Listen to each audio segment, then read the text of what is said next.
শুভেন্দু অধিকারীর খাস তালুকে বিতর্কিত কাঁথি পৌরসভায় নবনিযুক্ত চেয়ারম্যান হলেন মন্ত্রী অখিল গিরির পুত্র সুপ্রকাশ গিরি। সাংসদ শিশির অধিকারীকে প্রণাম, ঠোকা ও গুরু বলে সম্বোধন করায় ইতিমধ্যে পথ খুইয়েছেন কাঁথি পৌরসভার পৌরপ্রধান সুবল মান্না। আজ দলীয় নির্দেশ মেনে নতুন চেয়ারম্যান হলেন সুপ্রকাশ গিরি। সুপ্রকাশ গিরি কারামন্ত্রী অখিল গিরির পুত্র তথায় পৌরসভার ভাইস চেয়ারম্যান ছিলেন। উল্লেখ্য, সম্প্রতি শিশির অধিকারীকে প্রণাম, ঠোকা, গুরু বলার পাশাপাশি তিনি পৌরসভার উন্নয়নমূলক কোনো কাজ ও কাউন্সিলরদের সঙ্গে সৌহার্দ্যপূর্ণ আচরণ করছিলেন না, এমন ভুরি ভুরি অভিযোগ উঠে এসেছিল। তিনি পৌর প্রধানের পদ থেকে সরে যাওয়ার ক্ষেত্রে দলীয় হুইপ অমান্য করেছিলেন, যে কারণে পৌর আইন অনুযায়ী তার বিরুদ্ধে অনাস্থা এনেছিল তৃণমূল কংগ্রেস থেকে জয়ী 16 জন কাউন্সিলর। তিনি যথাসময়ে মিটিংও ডেকেছিলেন না। তারপর সুবল মান্নার বিরুদ্ধে অনাস্থা এনে তাকে সরানো হয়েছিল। আজ দলীয় নির্দেশে সুপ্রকাশ গিরিকে পৌরপ্রধান ও ভাইস চেয়ারম্যান হিসেবে নিরঞ্জন মান্নাকে নিযুক্ত করা হলো। আজকে বোর্ড মিটিংয়ে সকল কাউন্সিলরকে আমন্ত্রণ জানানো হলেও বিজেপির 3 কাউন্সিলর ও প্রাক্তন পৌরপ্রধান সুবল মান্না উপস্থিত ছিলেন না। অপরদিকে পৌরকর্মীদের একাংশ প্রাক্তন পৌরপ্রধান সুবল মান্নার বিরুদ্ধে অশ্লীল মন্তব্য করে ক্ষোভ উগরে দেন। আজকের এই বৈঠকে উপস্থিত ছিলেন কারামন্ত্রী অখিল গিরি, সভাধিপতি উত্তম বারিক, মহকুমা শাসক সৌভিক ভট্টাচার্য সহ একাধিক নেতৃত্বরা। এদিন সুপ্রকাশ গিরি চেয়ারম্যান পদে বসার পর আনন্দ উচ্ছ্বাসে মেতে ওঠেন দলীয় কর্মী সমর্থকেরা। না, আমাদের আগে থেকেই তো ছিল যে 16 জন কাউন্সিলর অনাস্থা এনেছিল সুবল মান্নার বিরুদ্ধে। সে অনাস্থা পাস হওয়ার পরেই দায়িত্ব নিয়েছিল ভাইস চেয়ারম্যান, এটা পৌর আইন অনুযায়ী। তারপরেই আজকের 1 ফেব্রুয়ারি নতুন পৌরসভার নতুন চেয়ারম্যান নির্বাচিত হচ্ছে। তাতে দলীয় হুইপ এসছে তৃণমূল কংগ্রেসের সুপ্রিমোর, তার নির্দেশ অনুযায়ী রাজ্য সভাপতি হুইপ পাঠিয়েছেন। সেই হুইপ মতনই আমাদের জেলা সভাপতি পীযূষ পণ্ডা সেই হুইপের কাগজ সমস্ত কাউন্সিলরকে দিয়েছেন এবং তাতে যা লেখা আছে তাতে আমরা পড়ে প্রত্যেককে শুনিয়ে দিয়েছি এবং প্রত্যেক কাউন্সিলরকে আমরা শপথ বাক্য পাঠ করিয়েছি এখানে 16 জন কাউন্সিলরকে, যে আমাদের দলীয় নির্দেশটা কী আছে সেই মতনই কে প্রস্তাবক হবে, কে মিটিংয়ে সভাপতিত্ব করবে এবং কারা সমর্থন করবেন। এইভাবে করে সবটাই নির্দিষ্টভাবে আমরা তাদেরকে হুইপ দিয়ে পাঠিয়ে দিলাম। তারা সেই মতনই কাজকর্ম করেই তারা নির্বাচিত করে আসবেন। সুপ্রকাশ গিরি, ভাইস চেয়ারম্যান ডক্টর নিরঞ্জন মান্না। তবে ভাইস চেয়ারম্যানের নিয়মটা হচ্ছে তো নমিনেটেড বাই চেয়ারম্যান। তো আজকে আমরা হুইপ চলে এসছে নিরঞ্জন মান্নার, তাতে আমরা আজকের হবে না 7 দিনের মধ্যেই তাকে আবার বোর্ডের মিটিং ডেকে ওখানে নমিনেটেড করা হবে। সুবলবাবু তো আদালতে মামলা করেছিলেন, মামলা তো 2বার হিয়ারিং হয়েছিল, 2বারই উনি হেরে গিয়েছেন। লোকসভা ভোটের আগে কাঁথিতে তৃণমূলের যে একটা ডামাডোল বা অভ্যন্তরীণ যে চলছিল সেটা কি অনেকটা মনে হচ্ছে? না, ডামাডোল কিছু ছিল না, এটা চেয়ারম্যান নিয়ে একটা পত্র পত্রিকায় বেরিয়েছিল। হ্যাঁ, তাতে আমরা নিশ্চিতভাবে চেষ্টা করব যে পৌরসভার বিধানসভার নিরিখে পৌরসভাটাকে আরও ভালো করে আমাদের সাংগঠনিক দিকে আমরা ফিরিয়ে আনার চেষ্টা করব। আমরা আশা করছি যে আমাদের কাজের মাধ্যমে, উন্নয়নের মাধ্যমে আগামী দিনে আমাদের নিশ্চিতভাবে পৌরসভার মানুষ আবার তৃণমূল কংগ্রেসের প্রতি আস্থা জ্ঞাপন করবে। দল কি কোথাও মনে হচ্ছে যে এই চেঞ্জের মাধ্যমে কড়া বার্তা দিল আগামী দিনে প্রাপ্ত অধিকারীদের দিকে যারা ঝুঁকে আছে তাদের প্রতি এটা একটা চেতাবনী? অধিকারী কিনা আমি বলতে পারবো না, দলীয় শৃঙ্খলা ভঙ্গ করেছে সুবল মান্না।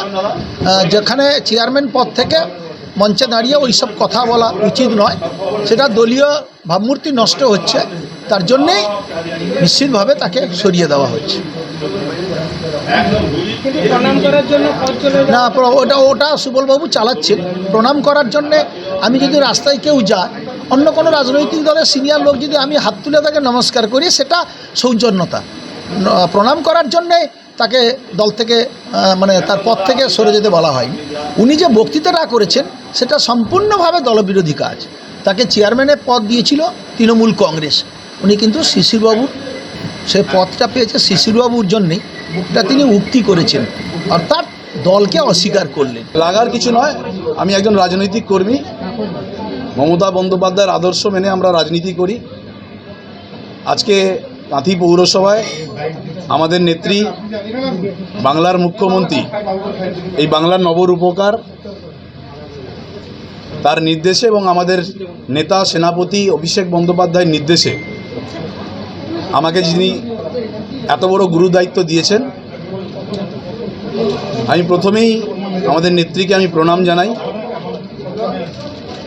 যে আমার মতো একদিন তুচ্ছ কর্মীকে তিনি বেছে নিয়েছেন, এই দায়িত্ব সামলানোর ভার দিয়েছেন।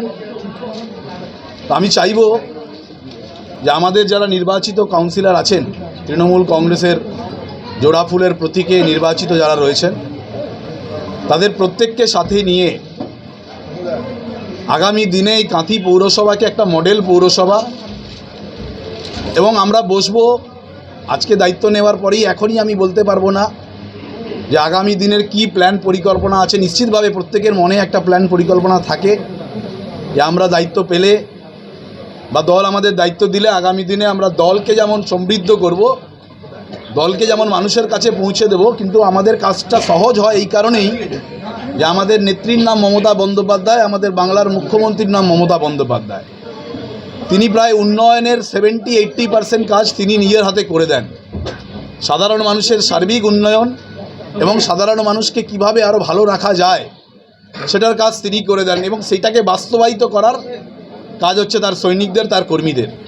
আমরা সেই কাজই করব এবং আগামী দিনে আপনারা দেখতে পাবেন যদি কোনো জায়গায় এই পৌরসভাকে কেন্দ্রে আপনারা দেখেছেন বহু জায়গায় মানুষের অধিকারকে লুণ্ঠিত করা হয়েছে, মানুষের বিভিন্ন প্রকল্প উন্নয়নকে বিভিন্ন রকমভাবে ঘুরিয়ে দেখানো হয়েছে। তো আমরা চাইব সকলে মিলে আলাপ আলোচনার মাধ্যমে এই পৌরসভা আগামী দিনে বাংলার মধ্যে একটা নজিরবিহীন পৌরসভা হয়ে দাঁড়াবে, তার চেষ্টা আমরা সকলে করি। দীর্ঘদিন যে টালবাহানা চললো, আগামী দিনে কতটা সুস্থভাবে পরিচালনা করবে? না, নিশ্চিতভাবে দেখুন আমাদের ওপরে দল আছেন, নেত্রী আছেন, তিনি সবটা নজর রেখেছেন। টালবাহানা নয়, কিছু নিয়মকানুন থাকে, সেই নিয়মকানুনের জন্য হয়তো আমরা পৌরসভা পরিষেবার ক্ষেত্রে 15-20 দিন পিছিয়ে গেছি, কিন্তু আমরা আশাতীত এবং আমরা নিশ্চিত যে সেই পৌরসভার পরিষেবা আবার সাধারণ মানুষের কাছে আমরা পৌঁছে দিতে সমর্থ হব সকলে মিলে। সুভাষবাবু, আপনি এখন কাঁথির প্রথম নাগরিক, কাঁথির নাগরিকদের উদ্দেশ্যে আপনার প্রথম বার্তা কী হবে? না, নিশ্চিতভাবে কাঁথির নাগরিকদের উদ্দেশ্যে আমার বার্তা এটাই হবে যে আমাদের এই পৌর বোর্ডের প্রতি আপনারা আস্থা রাখুন, ভরসা রাখুন, মমতা বন্দ্যোপাধ্যায়ের প্রতি আস্থা রাখুন, ভরসা রাখুন। আমাদের যেরকমভাবে আপনারা বলবেন আমরা আমাদের যথাসাধ্য চেষ্টা করব মানুষকে পরিষেবা দেওয়ার, বিভিন্ন উন্নয়নমূলক কাজকে মানুষের দুয়ারে পৌঁছে দেওয়ার আমরা চেষ্টা করব, এবং আমাদের যারা কাউন্সিলররা আছেন প্রত্যেকেই আমরা জনসংযোগের মাধ্যমে মানুষের অভাব অভিযোগের কথা শুনব, মানুষের কি কি প্রয়োজন একদম সেই প্রয়োজনকে প্রায়োরিটি অনুযায়ী আমরা তার বিশ্লেষণ করে তার পূরণ করার চেষ্টা করব। বলছি দাদা, আপনাদের দলেরই 11 সভা কাউন্সিলরও বারে অভিযোগ করেছেন, চেয়ারম্যান যিনি ছিলেন সুবল মান্নার বিরুদ্ধে অভিযোগ রয়েছে তিনি খুব একটা ডেভেলপমেন্ট করতে পারেননি। যে দীর্ঘ সময়টা কেটে গেল, আর বাকি যে সময়টা আপনার পিরিয়ডে রয়েছে সেই ডেভেলপমেন্টগুলোকে কি নতুন করে আবার করা সম্ভব? দেখুন, তিনি যতদিন ছিলেন তিনি আমাদের চেয়ারম্যান ছিলেন, আমি তার ব্যাপারে কিছু বলতে পারবো না, এটা আমাদের আভ্যন্তরীণ ব্যাপার। নিশ্চিতভাবে আমরা তো দেখুন কাউন্সিলররা কী জন্য চিৎকার করেছেন, ডেভেলপমেন্ট। তাহলে এটা আমাদের কাছে একটা ভালো জিনিস যে আমরা ডেভেলপমেন্টের জন্য চেয়ারম্যানের কাছে দরখাস্ত করেছি, চেয়ারম্যানকে আমরা আবেদন জানিয়েছিলাম। তার মানে আমাদের কাউন্সিলররা প্রত্যেকে মানুষের কাজ করতে চায়, তাই আমরাও সেই কাউন্সিলরদের কাছে নিয়ে আমরা মানুষের কাজ করার জন্য, ডেভেলপমেন্ট করার জন্য বাকি সময়ের মধ্যে নিশ্চিতভাবে অনেকটা বেশি সময় আছে, এখনও হাফ অবধি এই পিরিয়ড ক্লিয়ার হয়নি, হাফেরও বেশি সময় আমরা পাবো, নিশ্চিতভাবে মানুষের আশা পূরণ হবে। কোন কোন বিষয়গুলোর উপর জোর দেবেন? হ্যাঁ, কোন কোন বিষয়ের মধ্যে যেটা মূল হচ্ছে কাঁথি শহরের যানজট। আমাকে বহু মানুষ বলেছেন যে যানজটের ব্যবস্থা, যানজটটাকে আমরা ঠিকঠাক করতে হবে, মানুষকে পরিষেবা দিতে হবে। মানুষের কিছু ক্ষেত্রে পানীয় জলের সমস্যা আছে পূর্বাঞ্চলে, সেগুলোকে দেখতে হবে। কিছু জায়গায় জল জমার সমস্যা আছে, সেটাকে দেখতে হবে। এছাড়াও সার্বিকভাবে বিভিন্ন জায়গায় বিভিন্ন কাজ রয়েছে, সেগুলো আমরা দেখব। একটা আমাদের ইলেকট্রিক চুল্লি, সেটা বহুদিন ধরে অসমাপ্ত হয়ে পড়ে আছে কাজ, সেটারও কাজ দেখতে হবে, এবং সার্বিকভাবে যেগুলো আমাদের আর বাকি কাজ রয়েছে সেগুলো আমরা নিশ্চিত করব। গত 2 বছর একাধিকবার দেখা যাচ্ছে চেয়ারম্যানকে দিয়ে বিক্ষোভ দেখিয়েছেন পৌরসভার কর্মীরা। আবার বললাম তিনি আমার চেয়ারম্যান ছিলেন, আমি এই ব্যাপারে কিছু বলবো না। আপনি দলীয় পদেও রয়েছেন জেলা স্তরে, আবার একটা লোকসভার মুখে এত বড় গুরু দায়িত্ব, এটাকে কিভাবে দেখছেন? দল নিশ্চিতভাবে দেখুন দল আমাকে দায়িত্ব দিয়েছেন, দল বসিয়েছেন, দল নিশ্চিতভাবে চিন্তাভাবনা করেছেন। আমি সারা জেলা করেছি, আমি 2017 সাল থেকে এই পূর্ব মেদিনীপুর জেলার অবিভক্ত সাংগঠনিক জেলার আমি দায়িত্ব সামলেছি। প্রায় 17 সাল থেকে জেলার আমি যুবর ওয়ার্কিং প্রেসিডেন্ট ছিলাম, পরবর্তীকালে